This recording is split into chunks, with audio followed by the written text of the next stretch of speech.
Hello everyone, Mason here. It seems to me that a lot of people assume that being blind or visually impaired is a terrible thing.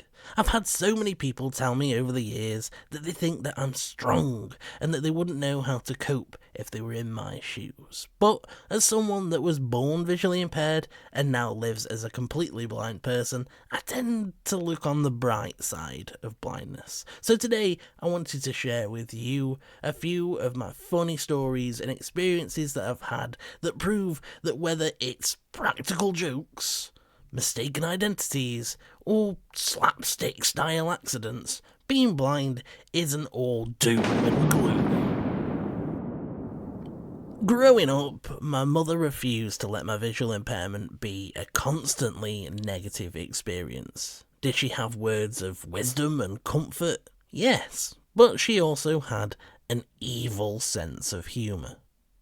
From switching clothes with a similar looking friend so that I'd speak to them thinking it was her, to telling me that obstacles were approaching so that I would avoid them despite the fact that there was nothing there, from hiding whilst we were out so that I'd think that we got separated just long enough for me to panic before she revealed she was actually there, to stealing my food without me noticing.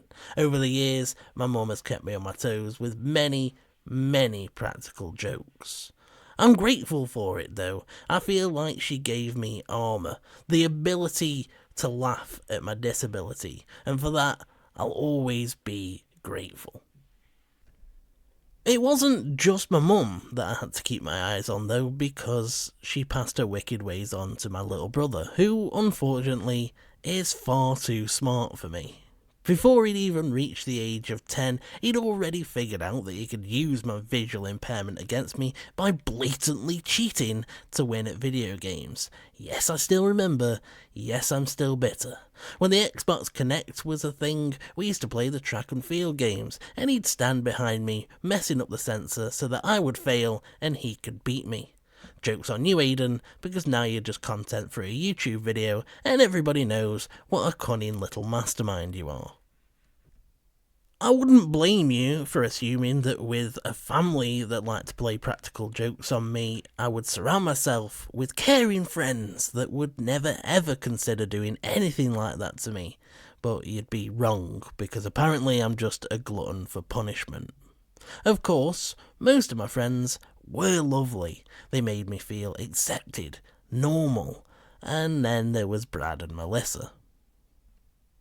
Melissa has one of the quickest minds of anyone that I've ever met, and she would frequently hit me with the most brutal one-liners, and I loved it. I couldn't get enough of it.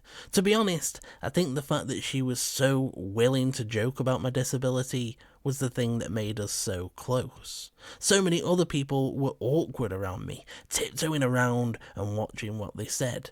The fact that Melissa didn't care at all was what I loved about her.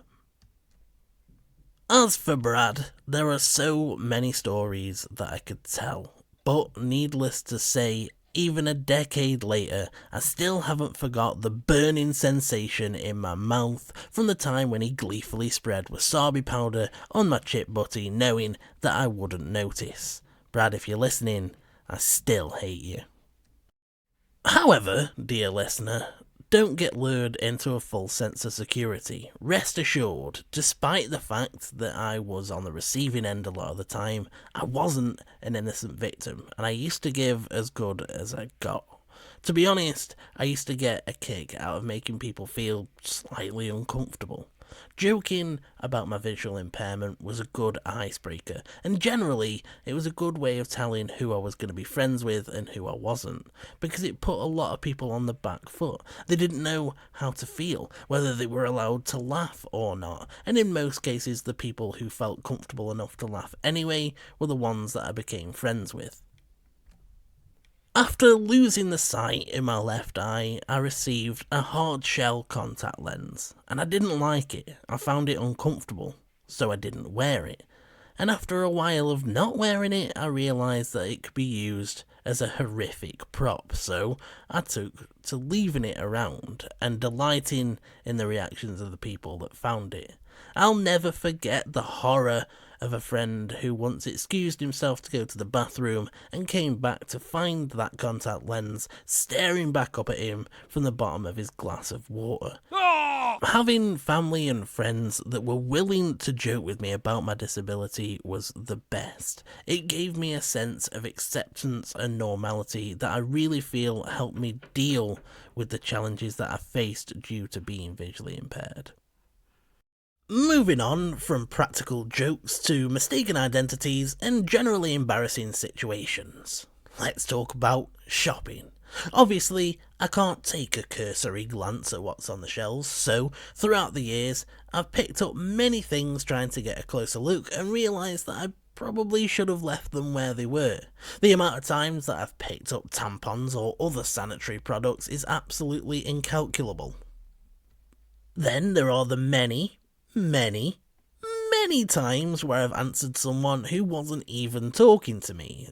This literally happened the other day, where I heard someone go, "Alright mate, how are you?" And I responded, "Yeah, not too bad mate, how are you?" And then realised that they were just on the phone and not talking to me at all. This has happened so many times throughout the years, and it never gets any less embarrassing. Whether it's a dustbin, a doorway, a display case, tables, chairs or signs, if there's an inanimate object out there, I've bumped into it and I've apologised to it. Then there are mannequins. They've tricked me so many times throughout the years. For example, take the time where I bumped into one, sent it flying, panicked because I thought I'd knocked a person to the ground, apologised profusely, tried to help them up, and then realised that it was a mannequin and everyone in the store had just seen me talking to it like I was insane. Unfortunately, the inverse has also happened. There was once a time where I was clothes shopping with Brad, saw a t-shirt that I absolutely hated, called Brad over to tell him how much I hated it and said that I would never, ever wear it, and then realised that the mannequin that was modelling the top was actually a real-life human being whose clothing I'd just brutally insulted, and to this day, I don't know how that guy didn't knock me out. The summit of Mistake Mountain is a story that I find pretty funny, but actually could have gone pretty badly.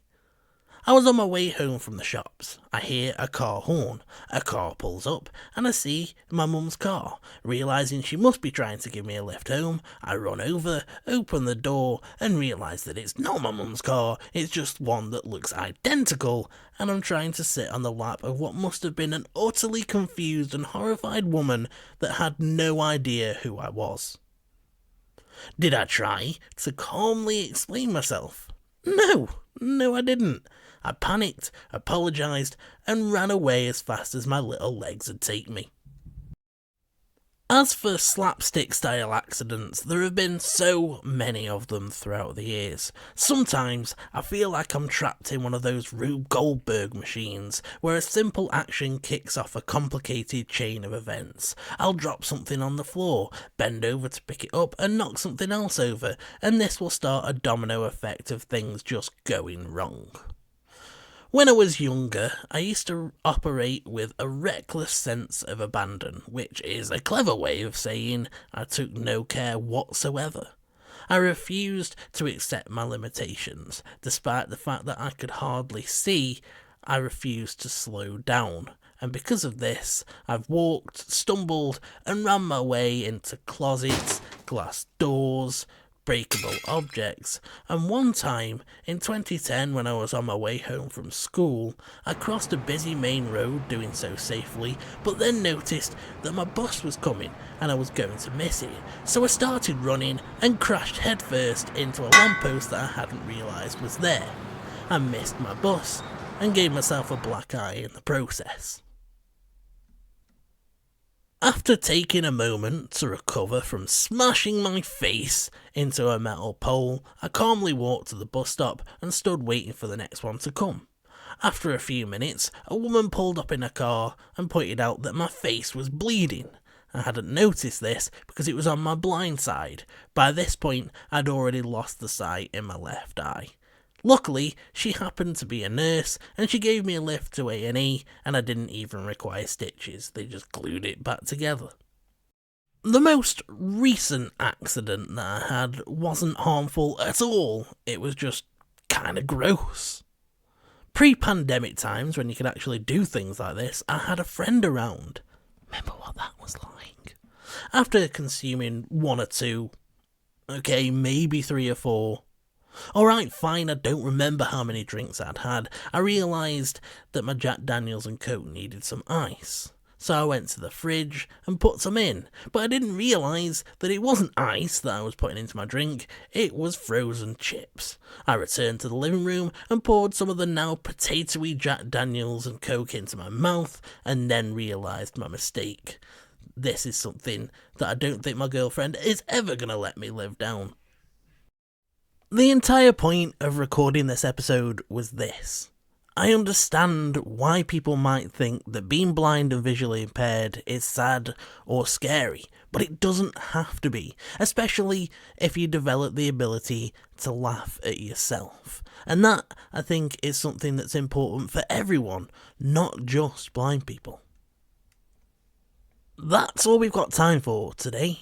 If you've enjoyed this video, maybe consider hitting the like button and subscribing if you're not already. I'd love to hear off other blind and visually impaired people and any other disabled people about their funny stories and experiences. Let's turn the comments section into a place of positivity. Thanks for your time today, guys. Take care. I'm off, and you should have a good one.